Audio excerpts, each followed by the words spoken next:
Student, good evening to all of. एक बार पुनः आपका स्वागत है मेरे YouTube channel maths complete study में। यदि आपने मेरा चैनल अभी तक सब्सक्राइब नहीं किया है तो सब्सक्राइब करके चैनल का बेल आइकन बटन प्रेस करना मत भूलिएगा। और अगर वीडियो आपको पसंद आता है तो लाइक और शेयर भी जरूर कीजिए। तो आइए शुरू करते हैं आज का ये लेक्चर। हाँ, तो dear student, question number 34 exercise 5.1 class 12 का जो कॉन्टिन्यूटी एंड डिफरेंशिएबिलिटी चैप्टर है उसका बहुत अच्छा क्वेश्चन एक है।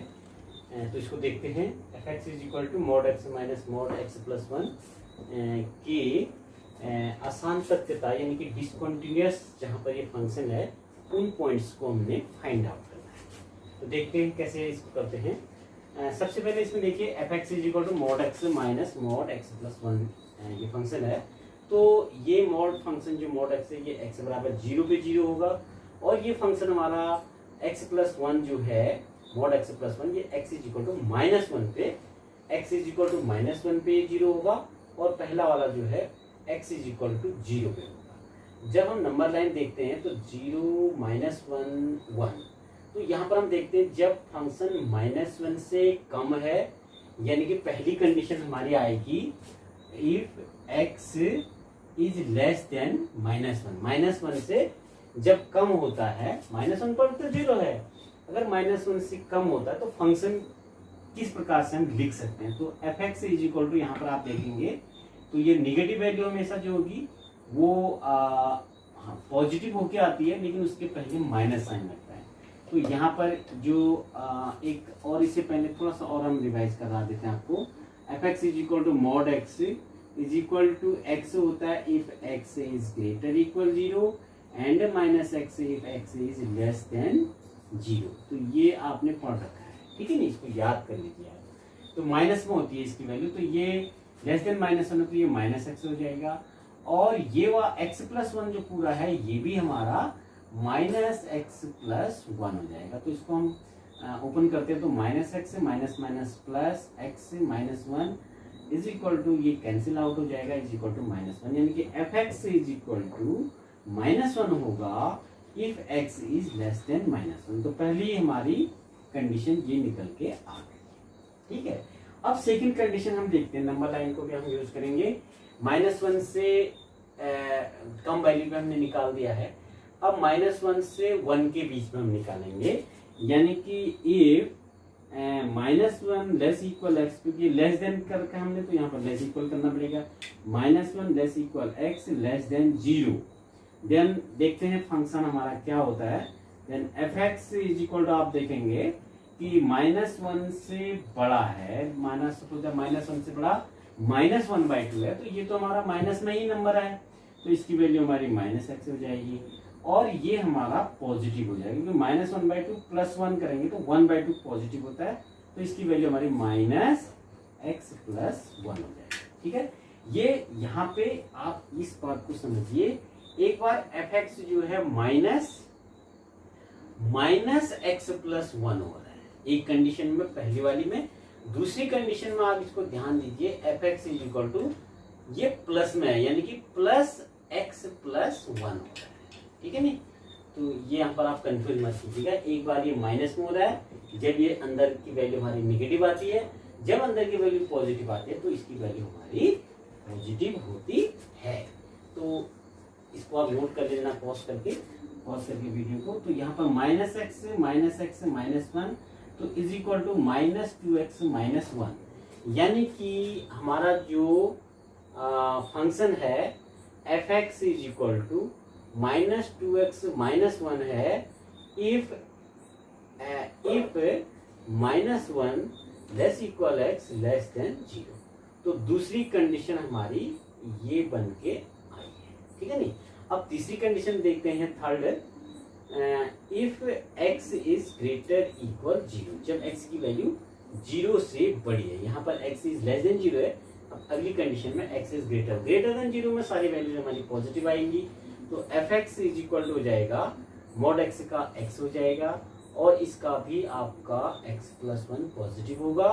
तो x minus x x minus one, तो इसकी वैल्यू हमारे यहाँ आ जाएगी -1, यानी कि f x is equal to -1 है if x is greater equal 0।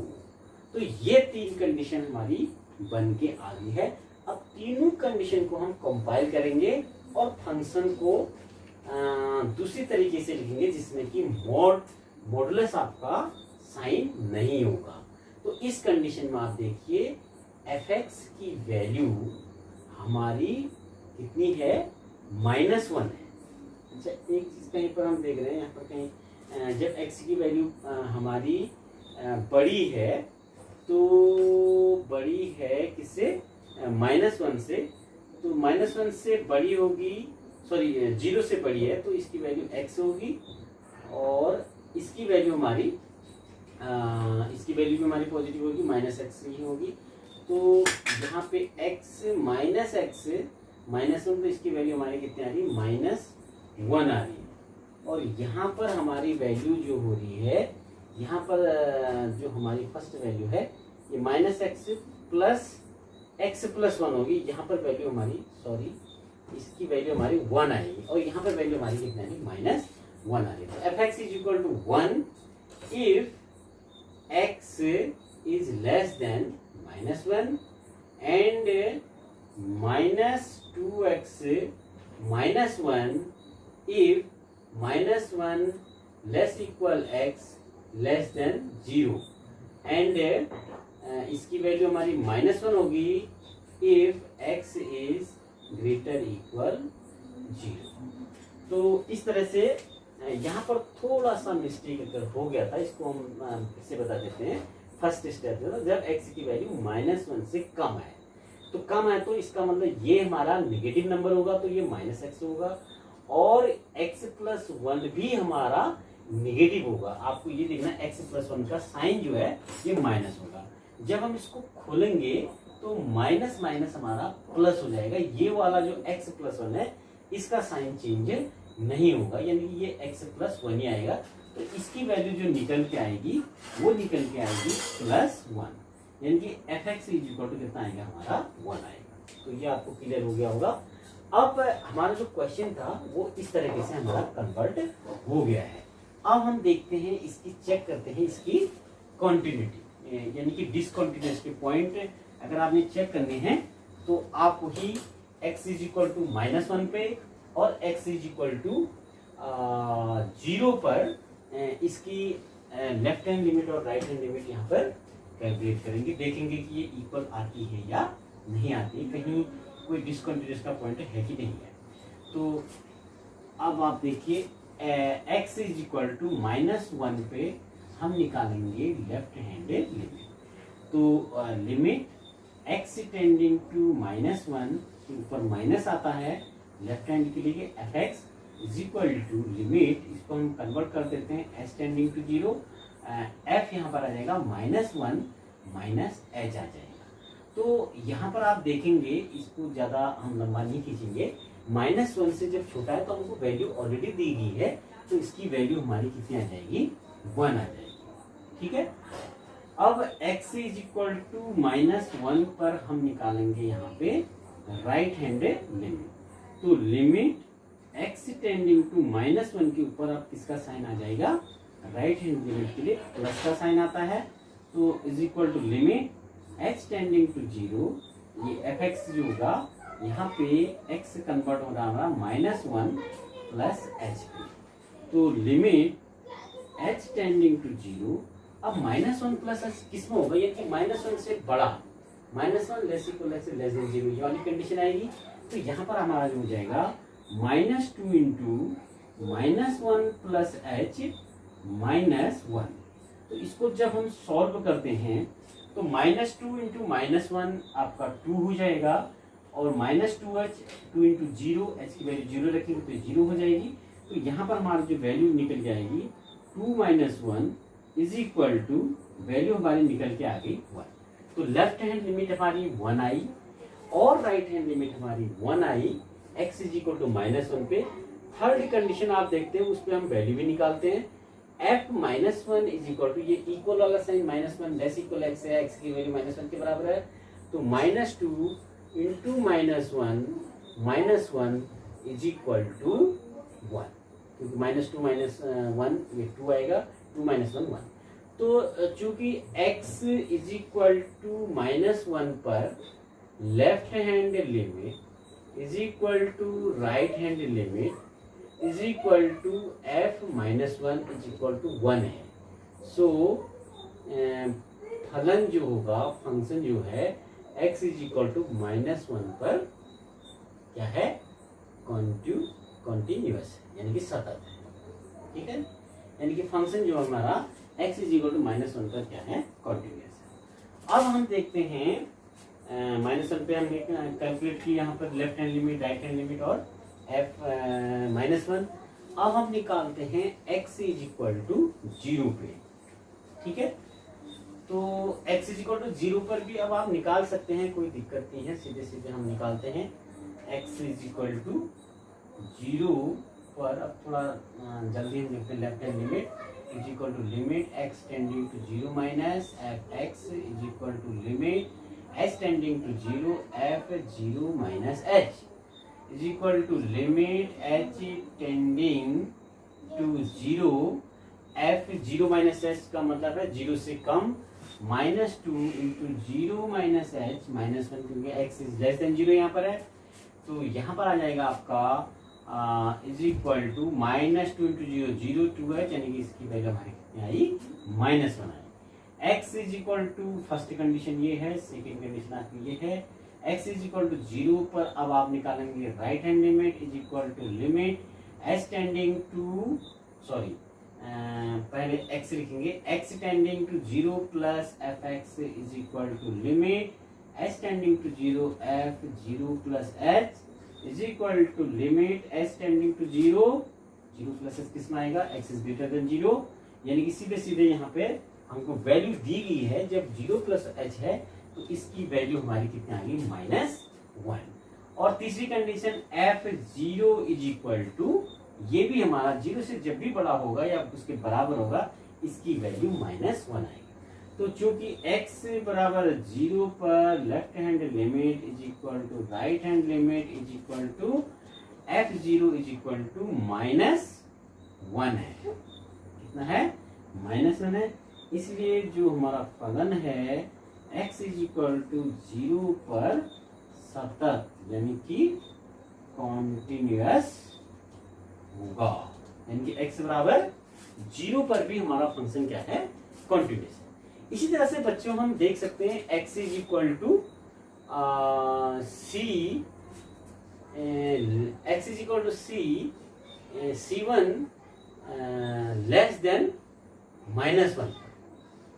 x की वैल्यू जब c है और c1 है और वो माइनस वन से छोटी है, तो इस पर हमारे जो फंक्शन की लिमिट है, limit x tending to c1 f x कितना होगा, इसकी वैल्यू हमारी कितनी आ जाएगी, वन आ जाएगी। हम थोड़ा सा ये हमने पहले पढ़ रखा है, तो c1 जो है माइनस वन से छोटा है, c1 is less than minus one है, जब माइनस वन से छोटा है तो इसकी वैल्यू वन आ रही है। और एफ c1 भी हमारा कितना आएगा, वन ही आएगा। माइनस वन से जो भी छोटी वैल्यूज हैं x की, उसके लिए उसकी वैल्यू वन ही आएगी, यानी कि x is equal to c1 less than minus one पर भी हमारा फंक्शन सतत होगा। क्यों होगा, क्योंकि इस पे हमारी लिमिट, आपको पता है एक कंडीशन में पढ़ की है, if limit x tending to c f x is equal to f c होता है, तो ये फंक्शन हमारा कॉन्टिन्यूअस होता है, यानी कि c पर या a पर भी हम इसको कर सकते हैं, a पर फंक्शन की लिमिट और a पर फंक्शन की वैल्यू बराबर है, तो फंक्शन हमारा कॉन्टिन्यूअस होता है। तो x बराबर c1 less than minus one पर फंक्शन कॉन्टिन्यूअस होगा, x बराबर c2 ग्रेटर देन, अगली कंडीशन आएगी हमारी x बराबर c2 greater than minus one पर हमारा फंक्शन क्या होगा, इस पर भी हम देखेंगे, ये भी यहाँ पर भी इससे फंक्शन आपका कॉन्टिन्यूअस आएगा। इसी तरह से x बराबर c greater than C3 greater than 0 और x बराबर C4 लेस देन 0। तो इन सारे पॉइंट्स पे आप निकालेंगे तो इस क्वेश्चन को, क्योंकि आपको limit, left hand limit, right hand limit और फंक्शन की वैल्यू निकालना आता है, तो आप इसको इजीली आगे इसको सॉल्व कर सकते हैं और देखेंगे कि ये फंक्शन जो है ओवरऑल अपने जो डोमेन है उस पर ये फंक्शन हमारा कंटिन्यूअस है। यानी कि -1 से छोटी वैल्यू पे भी कंटिन्यूअस है, -1 से 0 पर भी कंटिन्यूअस है और 0 से बड़ी वैल्यू पर भी कंटिन्यूअस है। इसका मतलब है सारे रियल नंबर्स के लिए ये फंक्शन हमारा कंटिन्यूअस फंक्शन होगा, यानी कि इसका कोई भी डिसकंटिन्यूटी का पॉइंट नहीं होगा। ठीक है, तो अब देखते हैं हम आगे बढ़ते हैं, बात करते हैं अगला जो इसका टॉपिक है। ये तो हमने कंटिन्यूटी की बात की। कंटिन्यूटी में आपने लेफ्ट हैंड लिमिट निकालना सीखा, राइट हैंड लिमिट निकालना सीखा और फंक्शन की वैल्यू निकालना सीखा। दो तरह से हमने कंटिन्यूटी के क्वेश्चंस को सॉल्व किया था। एक तो limit of the function is equal to value of the function at a point, और दूसरी condition left hand limit is equal to right hand limit is equal to उस पॉइंट पे फंक्शन की वैल्यू बराबर होती है तो भी फंक्शन हमारा कंटिन्यूअस होता है। तो इस तरह से आपने ये दोनों तरह से क्वेश्चन सॉल्व किए। अब बढ़ते हैं आगे, इसका नेक्स्ट पॉइंट है। हाँ, तो बच्चों अब हम शुरू करते हैं डिफरेंशिएबिलिटी क्या होती है। तो डिफरेंशिएबिलिटी समझने से पहले क्लास 11th में आपने अवकलज यानी कि डिफरेंशिएबल डेरिवेटिव्स इसके बारे में पढ़ रखा है। थोड़ा सा इसको ग्राफ से हम समझेंगे।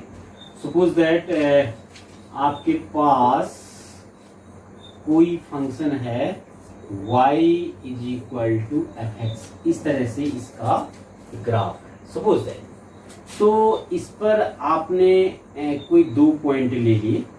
तो सपोज दैट ये आपका पॉइंट है x0, तो ये x0 है। तो इस पॉइंट के जो कोऑर्डिनेट होंगे वो x fx इसके कोऑर्डिनेट हो जाएंगे। सपोज दैट ये वैल्यू हमारी h है यहाँ से यहाँ तक की, तो ये पॉइंट हमारा डेफिनेट यहाँ से यहाँ तक, अगर आपने O से ये इस पॉइंट A तक अगर x है तो B तक इसकी वैल्यू जो हो जाएगी वो हो जाएगी x प्लस h हो जाएगी। ठीक है, तो यहाँ पर जो आपको पॉइंट मिलेगा first coordinate x plus h और दूसरा हो जाएगा fx प्लस h।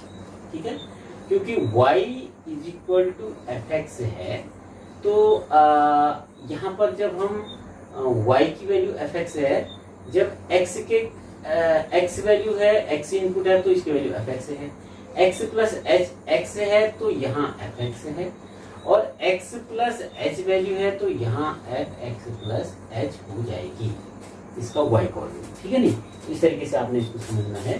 तो इसमें आप देखिए जब h की वैल्यू बहुत छोटी होगी, यानी कि हम लिमिट की बात करेंगे, if limit h tending to 0, जब h बहुत छोटा होगा यानी कि 0 के बहुत करीब होगा, यानी कि लगभग इधर पास में, ठीक है नहीं, इधर होगा h टेंडिंग टू 0 बट 0 नहीं होगा। तो उस कंडीशन में जो fx प्लस h जो ये वैल्यू है पूरी, ये पूरी की पूरी वैल्यू जो है यहाँ पर आप देखिए ये वाली वैल्यू है fx प्लस h में से जब हम fx को सब्ट्रैक्ट करते हैं, यानी कि ये वाली वैल्यू आप सब्ट्रैक्ट करेंगे, नीचे वाली ये fx है, ये आपको रेक्टेंगल दिखाई दे रहा है, तो रेक्टेंगल की आमने सामने की जो अपोजिट साइड्स होती है वो इक्वल होती हैं, तो ये आपका fx है। ठीक है नहीं, तो अपॉन h ये जो होता है लिमिट h टेंडिंग टू 0, जब h 0 की ओर टेंड कर रहा है, fx plus h minus fx upon h, h जो ये वाली वैल्यू, इसको हम कहते हैं f डैश x, यानी कि ये हमारा फंक्शन का डेरिवेटिव है, ये फंक्शन का अवकलज है।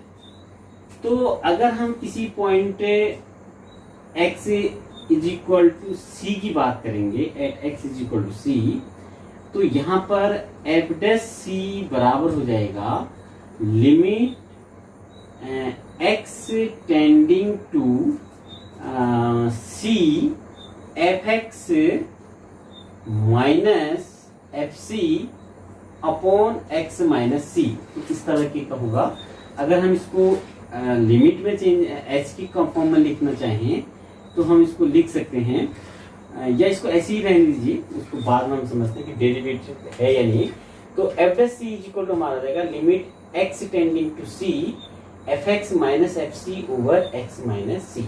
तो ये हमारा एक्स बराबर सी पर क्या होगा, डेरिवेटिव होगा, और ये एक्स बराबर एक्स पॉइंट एक्स पर ये डेरिवेटिव इसका अवकलज होगा। इस अवकलज को आप D by D x F x भी लिखते हैं। इसको साफ साफ लिख देते हैं हम, इसको हम लिखते हैं D by D x F x, यानी कि इसको हम कहते हैं एक्स के सापेक्ष एफ एक्स यानी कि फंक्शन का डेरिवेटिव इज इक्वल टू होता है limit h tending to 0 f x plus h minus f x over h is equal to f x. यानी कि यहाँ पर जो लिमिट है, ये लिमिट हमारी एग्जिस्ट करनी चाहिए, इसका अस्तित्व होना चाहिए और उसकी वैल्यू हमारी फाइनाइट होनी चाहिए, तभी ये फंक्शन हमारा यहाँ पर इसका डेरिवेटिव होगा, डिफरेंशिएबल होगा। ठीक है, ये तो हमारी होगी क्लास 11th की बात होगी जो हमने पढ़ा था। अब हम जब क्लास 12th में आते हैं तो डिफरेंशिएबिलिटी की कंडीशन पढ़ते हैं कि कौन सा फंक्शन किसी पॉइंट पे डिफरेंशिएबल है, यानी कि अवकलनीय है या नहीं है। इसके लिए कंडीशन है, if a function is a function, इसको ऐसा लिखें, a function is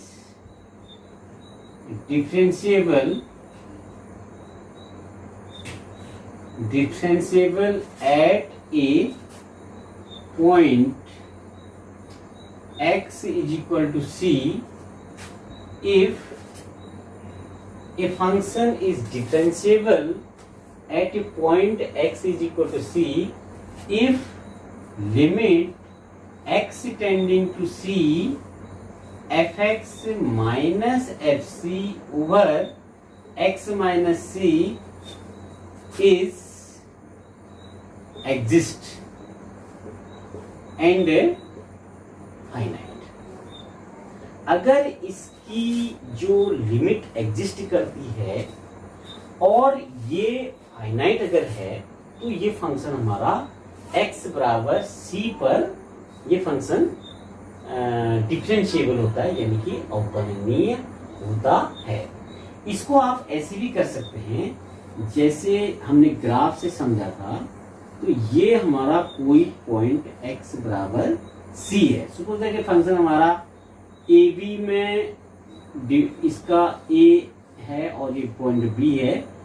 A B में ये फंक्शन हमारा डिफाइंड है, function defined in the open interval a b, open interval a b. Open interval लिखने का तरीका इस तरीके से हम लिखते हैं, ए बी में आप सपोज कोई फंक्शन हमारा डिफाइन है, तो x बराबर c पर ये फंक्शन डिफरेंशिएबल है या नहीं है, इसकी जांच करने के लिए हम निकालते हैं x बराबर c पर लिमिट निकालते हैं।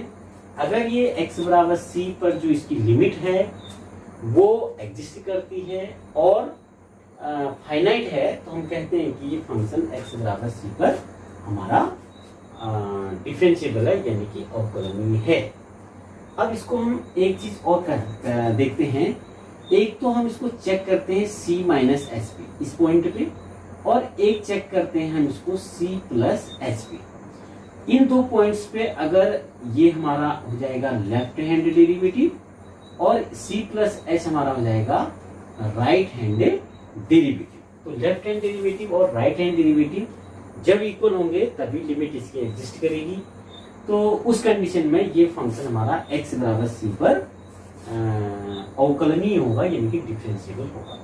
तो जो हमारा मेथड है जो क्वेश्चन सॉल्व करने का वो यही है, किसी पॉइंट x बराबर c पर जब हम डिफरेंशिएबिलिटी की जांच करते हैं तो वहाँ पर हम लेफ्ट हैंड डेरिवेटिव निकालते हैं और राइट हैंड डेरिवेटिव। तो यहाँ पर आप देखेंगे left hand derivative is equal to limit x tending to, अब इसको हम h की फॉर्म में लिखते हैं, लिमिट x टेंडिंग टू, या इसको आप और विस्तार से समझना चाहते हैं x is equal to c minus की बात कर रहे हैं, तो fx minus fc over x minus c is equal to, आपको ये तोड़ना आता है, c को हम h से, x को h से कन्वर्ट करते हैं, h tending to 0, f x की जगह हो जाएगा c माइनस एच, c आपका वही रहेगा fc ओवर आपका ये हो जाएगा c minus h minus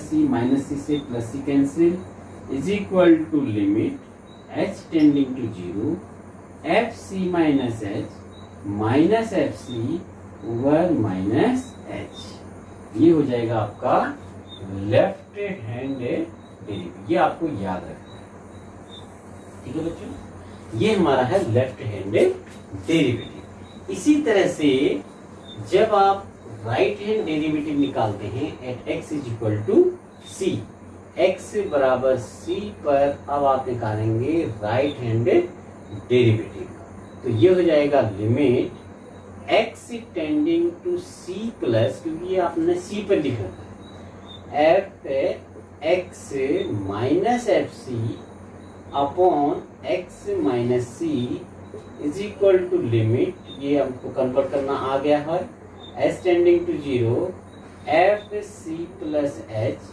minus f c over c plus h, हमने रखी है वैल्यू x की, c plus h minus c is equal to limit h tending to 0 f c plus h minus f c over h। तो ये हमारा हो जाएगा बच्चों राइट हैंड डेरिवेटिव, ठीक है, किसी पॉइंट x बराबर c पर। तो x बराबर c पर फंक्शन अवकलनी तभी होगा जब ये लेफ्ट हैंड डेरिवेटिव और राइट हैंड डेरिवेटिव हमारे इक्वल आएंगे। If left hand derivative is equal to right hand derivative, then the function is differentiable at a point c where c belongs to AB।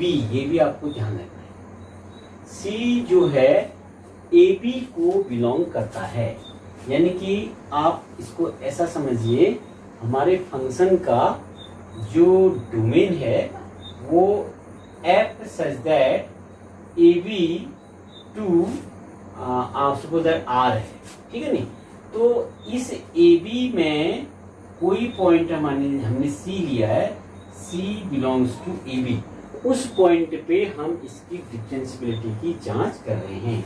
और graph में भी आपने देखा कि ये हमारा A है, ये हमारा पॉइंट B है, यहाँ कोई पॉइंट हमारा C है। इस C पॉइंट पे आपको चेक करना है कि फंक्शन डिफरेंशिएबल है या नहीं। तो लेफ्ट हैंड डेरिवेटिव निकालेंगे, राइट हैंड डेरिवेटिव निकालेंगे और देखेंगे कि अगर इक्वल आते हैं तो हम कहेंगे कि उस पॉइंट पे डिफरेंशिएबल है, अदरवाइज ये फंक्शन हमारा उस पॉइंट पे डिफरेंशिएबल नहीं होगा, ठीक है, यानी कि उस पॉइंट पे हमारा, उस बिंदु पर फंक्शन हमारा अवकलनीय नहीं होगा। तो हिंदी मीडियम के जो हमारे बच्चे हैं वो ध्यान से इसको समझ लें, यदि लेफ्ट हैंड डेरिवेटिव और राइट हैंड डेरिवेटिव इक्वल आएंगे किसी पॉइंट पे, तो हम कहेंगे कि उस पॉइंट पे फंक्शन हमारा अवकलनीय है, अदरवाइज अगर इक्वल नहीं आते हैं तो वो फंक्शन उस बिंदु पर अवकलनीय नहीं होगा। और एक चीज इस पर एक आपका थ्योरम भी है, प्रमेय है, कोई भी अवकलनीय फंक्शन, किसी बिंदु पर अवकलनीय फंक्शन जो होगा उस बिंदु पे वे हमेशा कॉन्टिन्यूअस होता है, यानी कि x बराबर c पर अवकलनीय फलन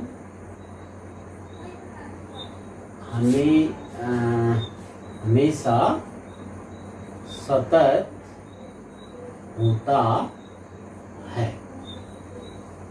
इफ ए फंक्शन, इसको इंग्लिश में ऐसे लिखेंगे, if a function is differentiable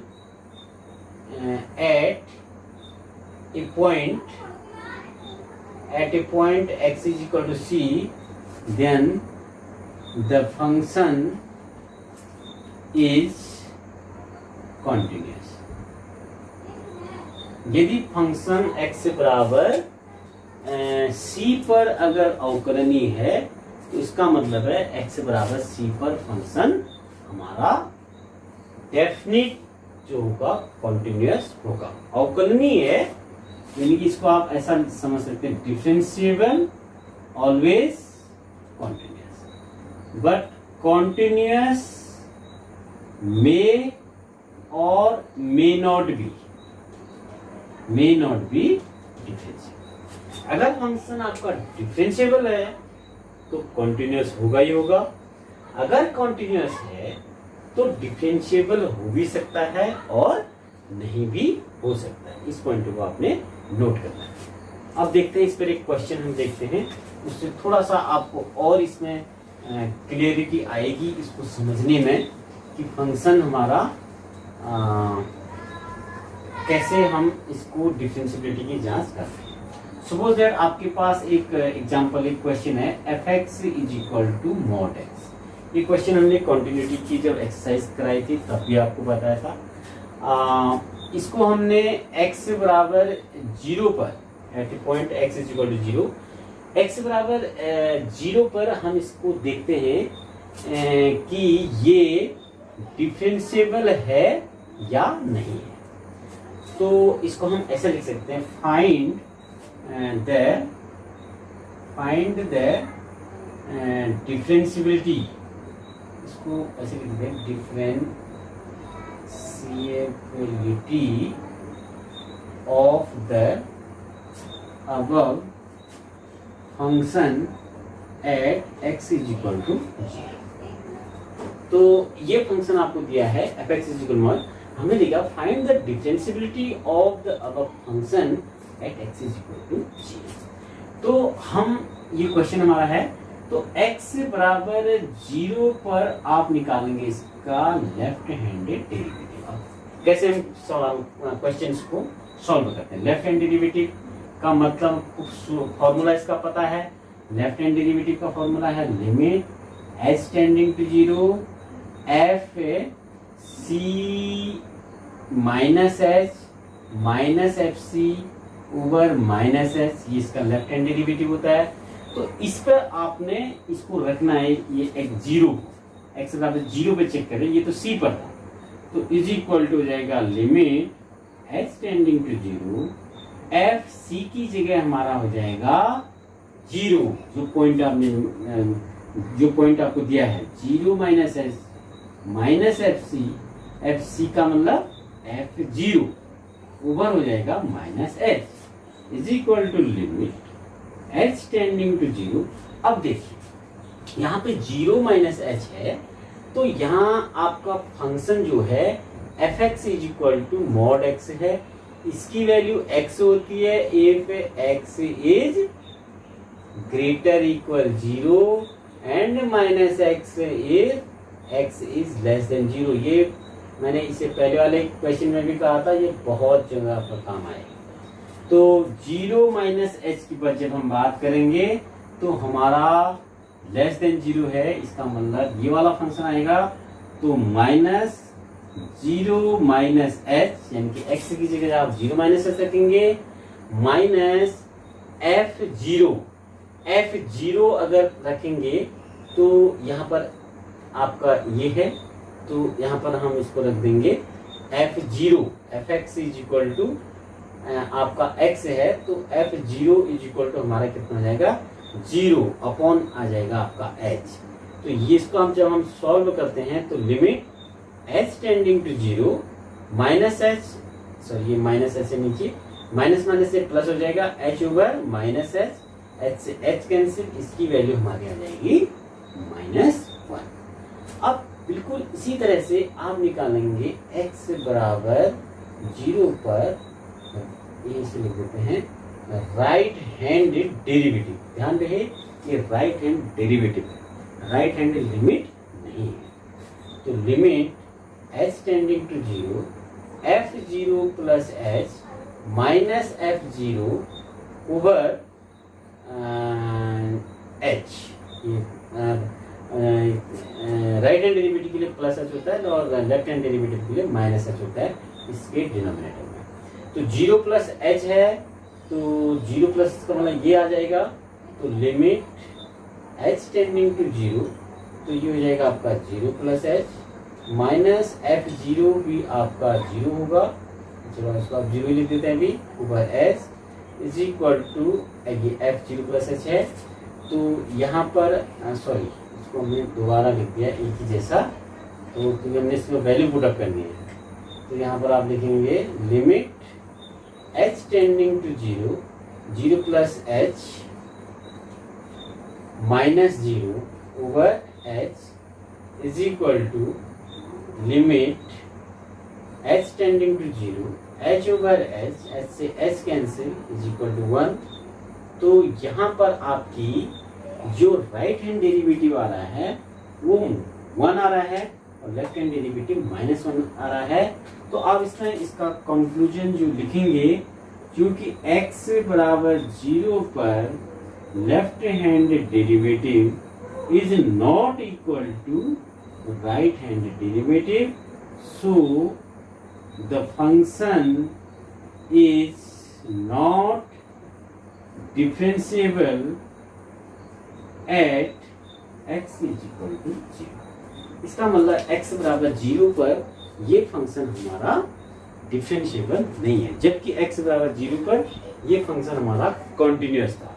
और कॉन्टिन्यूअस था तो इसको आप नोट कर लीजिए।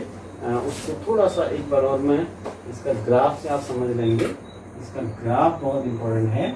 इसका ग्राफ कुछ इस तरह से आता है। तो ये जो क्रिटिकल पॉइंट है, जो ये क्रिटिकल नहीं, जो इसका कोनीय बिंदु हम इसको कहेंगे, कॉर्नर पॉइंट जो है, कॉर्नर पॉइंट पे ये फंक्शन हमारा डिफरेंशिएबल नहीं है। जबकि आप देखेंगे इसका जब हम इसका ड्रॉ करते हैं ग्राफ, तो हमको कहीं पर भी अपनी पेंसिल को उठाने की आवश्यकता नहीं पड़ती है। तो यहाँ पर हमारा लेफ्ट हैंड लिमिट और राइट हैंड लिमिट और value of the function at x is equal to 0 same आते हैं। तो ये फंक्शन हमारा क्या है, कॉन्टिन्यूअस है बट नॉट डिफरेंशिएबल। ठीक है नहीं, ये फंक्शन हमारा कॉन्टिन्यूअस है, ये फंक्शन हमारा fx is equal to mod x है। तो ये फंक्शन हमारा कॉन्टिन्यूअस है but not differentiable at point x is equal to 0। तो इस तरह से हम डिफरेंशिएबिलिटी देखते हैं। इसके क्वेश्चन, कुछ और क्वेश्चन हम अपने अगले लेक्चर में आपको बताएंगे कि किसी पॉइंट पे डिफरेंशिएबिलिटी कैसे निकाली जाती है। बिल्कुल यही तरीका है, आप लेफ्ट हैंड लिमिट निकालिए, सॉरी लेफ्ट हैंड डेरिवेटिव निकालिए और राइट हैंड डेरिवेटिव निकालिए। अगर दोनों इक्वल होते हैं तो फंक्शन हमारा उस पॉइंट पे डिफरेंशिएबल होगा। और इसका जो फॉर्मूला है वो आप जरूर उसको याद कर लीजिए। एक बार आप left hand derivative limit h tending to 0 f c minus h minus f c over minus h, और x बराबर c पर राइट हैंड डेरिवेटिव, इसको एक बार फिर पुनः मैं लिख देता हूं, x बराबर c पर limit x tending to c, sorry h से याद करना, h tending to 0 f c minus h minus f c over minus h is equal to limit h tending to 0 f c plus h minus f c over h. यानी कि ये हमारा है left hand derivative और ये है right hand derivative. ये जब दोनों इक्वल होंगे तो फंक्शन हमारा हो जाएगा डिफरेंशिएबल। ठीक है जी। तो ये फंक्शन जब ये दोनों इक्वल हो जाएंगे तो फंक्शन हमारा डिफरेंशिएबल हो जाएगा। तो इसको आप नोट कर सकते हैं वीडियो को पॉज करके। तो आज के लिए बस इतना ही। अगले लेक्चर में हम कुछ और क्वेश्चन लेके आएंगे और देखेंगे कि डिफरेंशिएशन कैसे करते हैं अलग अलग टाइप्स के function. Thank you very much.